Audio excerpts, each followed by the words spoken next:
guys? Mubarak here again of In Penny Stock. Hope you're doing well. As always, we're doing this live for everyone only for this week at 8 p.m. Pacific, 11 p.m. Eastern. This is going to be the time where you guys can come through to ask your questions, any stock trading advice or investment tips you're looking for. I'm here to answer it for you guys. All right, our goal here at In Penny Stock in 2020 is to become a lot more transparent, give you guys a lot more information, and give you guys more and more access to us, me specifically, and our support team, as well as the course. All right, we have hundreds of videos on our back end at In Penny Stock University, and we try to teach new traders or new people looking to get into the stock market exactly how to make their first move. All right, so we're going to be offering this for everybody for about a week, and then Friday this week will be the last live to the public, and these one-on-ones will only be available and accessible to the executive VIP members at inpennystock.com. So if you're interested, go check that out after this. But for today, what I want to cover is how to understand market depth. All right, so for a lot of you guys, you might not even have heard this term, or you might have heard it at times, and I'm going to kind of cover what that means today. All right, market depth. Now, what that is essentially is exactly what happens when you're looking at an order book. All right, basically, the order book or the market depth of a stock tells you how many people are buying the stock and how many people are selling it. All right, and there's a lot of important factors that will influence your trading based on how this is set up. All right, so I want to kind of show you guys what to look out for, how it'll look in your stock trading software. And actually, just to start about that, I want to tell you guys about how to get set up with your stock trading. All right, so the first thing you have to make sure is to really understand this and follow along is to make sure you have a trading platform set up. So just kind of like real estate, how you pretty much have to go through a real estate agent most of the time to be able to buy, though I know there's a lot of for sale by owners, which are more and more common these days. But essentially for the stock market, in order for you to buy or sell any stocks, you're required to use a stockbroker. All right, so back in the day, in the 90s and stuff, they used to actually have call somebody and get their trades executed. But nowadays, through technology, you can just use online platforms like E-Trade, TD Ameritrade has a platform, Fidelity, Charles Schwab. Basically, whoever you bank with, you can ask them if they have a trading broker that they recommend if you want an easy bank exchange, in order to deposit your money. But basically, your brokerage account is your investment account. So just like you have a checking and a savings, this is a separate account where you put money into in order for you to trade. All right, but let's get into the main lesson, which is market depth. So what you're looking at when you're looking at market depth is how many people are looking to buy, and that's the ask price, and how many people are looking to sell, which is the bid price.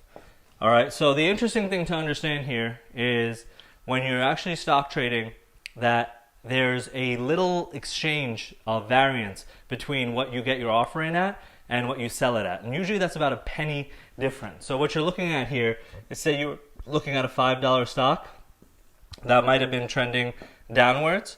You might see the price that someone's put in that they're looking to buy it at. And then you'll see how many shares there are. All right? How many shares are trying to be bought at that offer, right? So here you see there's $5 and they're trying to buy 100,000 shares, and at $4.99 someone's trying to sell at $5K. Now this is what we would call very shallow or low market depth because there's not a lot of traders on here. If you were to open up the level 2, and that's a very important feature, all right, a lot of people don't talk about it, but level 2 is a key feature, and that gives you access to the order book. It allows you to see this platform right here live on your screen for any stock on the market, and it literally tells you how many people are buying, how many people are selling, and at what price. Okay? And then something that runs along the order book is something called a ticker tape. All right, or a tape. So if you ever hear someone talking about reading the tape or the tape ticker or anything like that, they're referring to the actual real-time transaction history of these stocks. And what I mean by that is the tape, essentially, because back in the day it was an actual tape that was outputted from the stock market exchange and the hardware they used to use there. So it used to actually tell you, okay, this stock got bought at $5. This stock got sold at $4.99, $4.98, $4.97, and it would tell you the actual orders as they were happening. So nowadays it's still available and you still get access to it, but you have to make sure you ask for level 2. And a lot of the times for starting brokers and for new traders, this isn't readily available for you. So you have to actually, after you set up the software, you might have to hit their customer success or service up or give them a call and they'll activate it for you, usually for free or for a very low fee. They don't make it public because a lot of traders, fortunately for us in the penny stock markets, don't even know that they have access to level 2. And this is really, once you understand level 2 market depth and the order volumes, that pretty much puts you ahead of 95% of traders in the market. All right, retail traders are not utilizing their technology. They're not using the features and benefits that are provided to them through their trading platform. And so you definitely want to make sure you're doing that. Okay, that's how you're going to get the edge, and that's what we need in the penny stock markets. That's really what allows us to succeed because we're not up against Wall Street. We're not up against, the billions of dollars invested into high frequency trading software and algorithmic trading. All right, you're not going against machines and AI who have just billions of data points that they can kind of automatically quickly move the markets. You're just facing other retail traders like you and I. So when you get a competitive advantage like this, like having level 2 and understanding market depth, this puts you in an advantage to be able to profit from the stocks. So essentially, let me tell you what you're looking for when you're looking at the market depth or the order volume right here. Here in the, let's call this the book, right? This is the order book. I know I wrote it there, but yeah. So essentially what you have here is it's going to tell you how many shares are being bought and how many are being sold.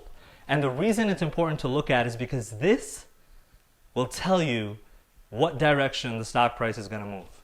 All right? It's just constantly like a tug of war battle between these two guys. And so obviously, I think intuitively you can even tell here that when you see something like someone's trying to buy 100,000 shares and you see people only trying to sell, maybe at $5, they're trying to sell maybe 10K, and maybe at 501 someone's trying to buy 10K, right? When you see these sells and these orders, what's going to happen is you can look at the big blocks. You're looking for the 100Ks, the 50Ks, because what happens is that usually at those points, the price of the stock will end up moving because somebody made so many, it's called hitting the bid. All right, so what's happening is that if you're buying so much and you're hitting the bid, and again, it can be used kind of differently, but if you're constantly buying, then it's going to keep on hitting where it's supposed to for the stock exchange, and you're going to be able to profit off of that by knowing the direction in which it's going, right? So just looking at this example, when I see 100K on the buy side and only like 10, 15, 20K on the sell side, as long as the prices match up, which they're pretty much around the same, the $5, $4.99, then I can tell that the stock price is going to go up because someone's trying to buy it at $5 and they're going to propel through the stocks.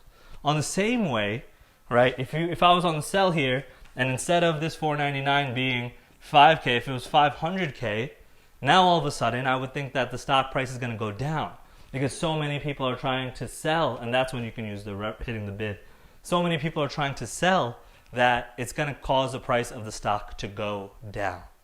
And that's what the important formula is. You have to understand that the stock market is just an electronic algorithm, right? It's trying to match buyers and sellers.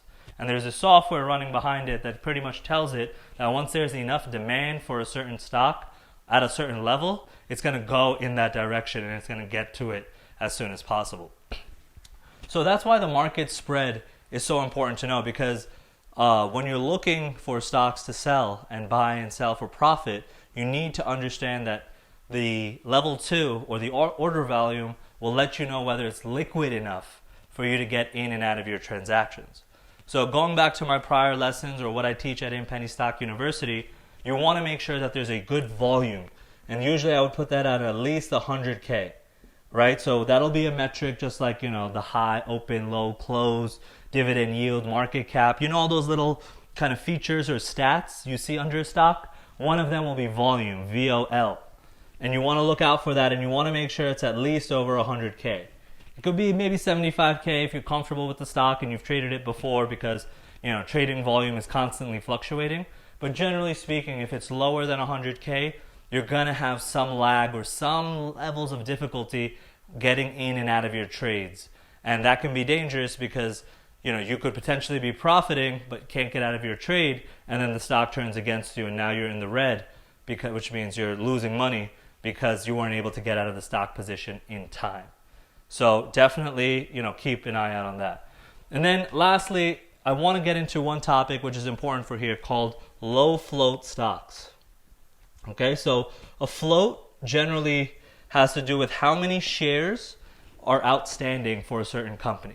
And I'll explain what I mean by that. So float means number of shares, okay? And so let me explain a concept to you guys. Where when a company goes public, right, they take the company and pretty much all of its shares are now on the public markets, right? But some people already have reserved percentages, right? The management team might be holding 30%, right? So let's say you have 100% of a stock. All right, the management team has 30%.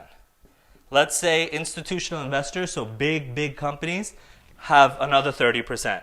And so, that's 30%. And then let's say, 5% is locked up, right? So lockup can happen for two different reasons. A lockup basically means that the people that are currently holding the shares of that stock, they're not able to sell it even if they wanted to. And that happens really for two reasons. One, if it's in a retirement plan, right? Your pensions, your pension funds, your 401k, stuff like that. Those are usually put in as reserve stock to the mutual fund that you invest through, right? Through your 401k or pension plan or whatever. And so some of those shares, they don't actively get traded, so they're held up.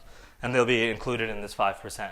The other portion, which is a bit more common, especially with more recent IPOs, is called a lockup, which is when, if you go public with your company, insiders, in order to avoid market manipulation, they are usually required to hold on to their stock for, say, 60 days, or actually it's more like 6 months or a year or even 2 years or sometimes longer, depending on their contract. But those, again, because those shares aren't available to be bought or sold, they're considered restricted and they're locked up.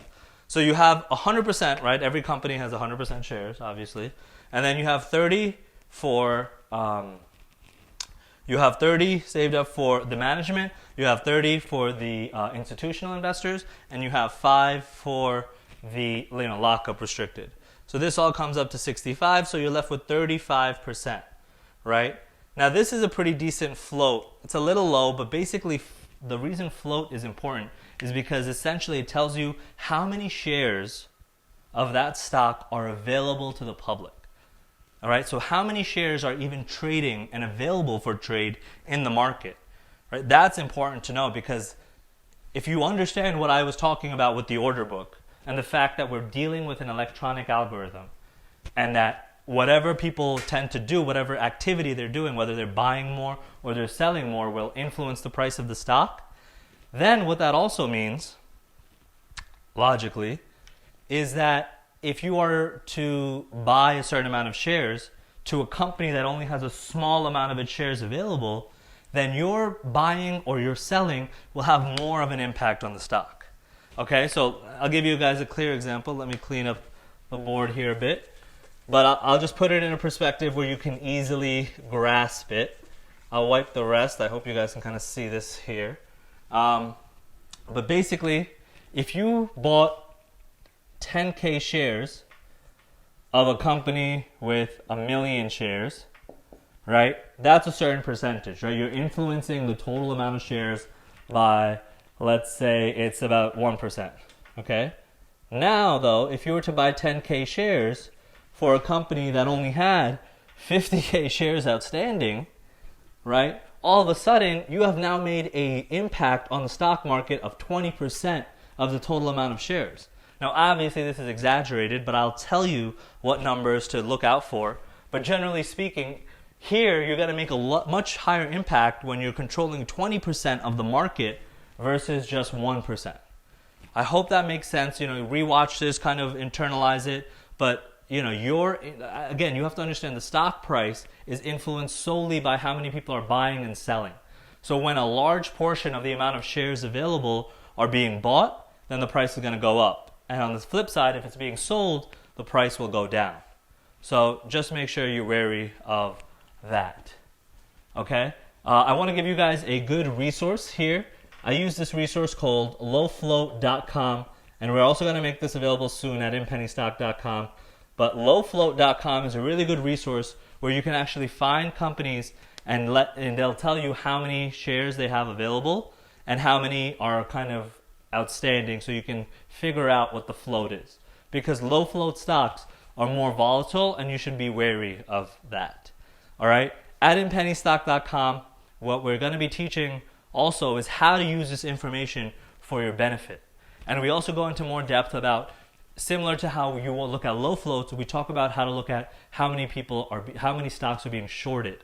And that's a very important terminology that we're going to either cover later or we have some modules on it at inpennystock.com. So check it out there. And that kind of wraps it up for today's lesson. We do have the live chat, so if you have any questions and you're watching, please feel free to drop in a comment or a question if you want it addressed. But we do have two from students that have kind of emailed in or DM via social media. I don't know, my team picked it up, but yeah, what's the first question? Are penny stocks worth the risk? Are penny stocks worth the risk? That's a great question, right? And that's for you to understand whether or not that's a yes or no. I'm going to just lay it out to you guys yourself and you can make that decision. All right? Because penny stocks, what they allow for is a high level of income for a low level of risk, but only if you do it right. All right? And the thing is that there's a lot of naysayers out there on the markets right now and just in the public who have had poor experiences doing their own trading, and so they kind of try to tell other people that it's not worth it or it's volatile.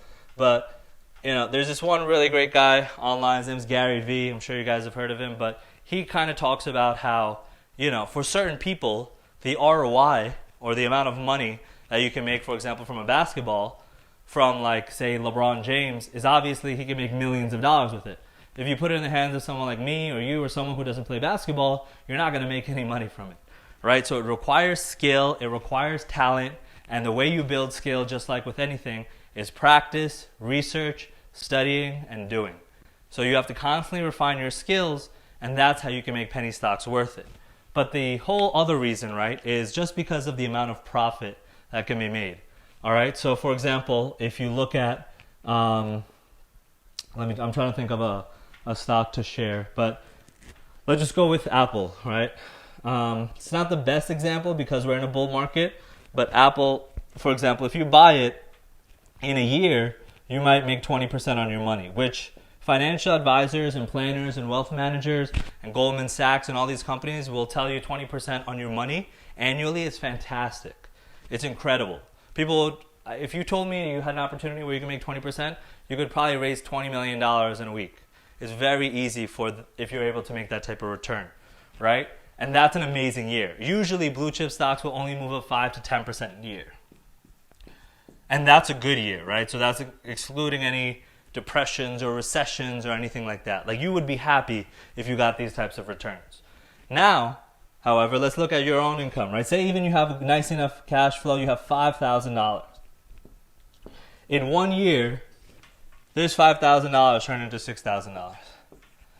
Now the problem with that though is that think about in 1 year, you made only $1,000, right? It might sound fantastic, but those types of rules of these average returns really apply to millionaires. You know, those are people who are putting aside $10 million and making 20% of their money, which means they made $2 million in a year. That's a good return. But for people like us, for average retail traders, if you're trying to make some extra income, if you're trying to invest your money right, this is too slow for you. Or at least it was for me. I don't know. If this is good enough money for you, if $1,000 in a year is good, then you know you can probably be safer by just trading stocks like these and just holding them long term. And honestly, I always recommend students put at least 20% of their money aside for long-term investments. So that's still a applicable strategy. But penny stocks, right?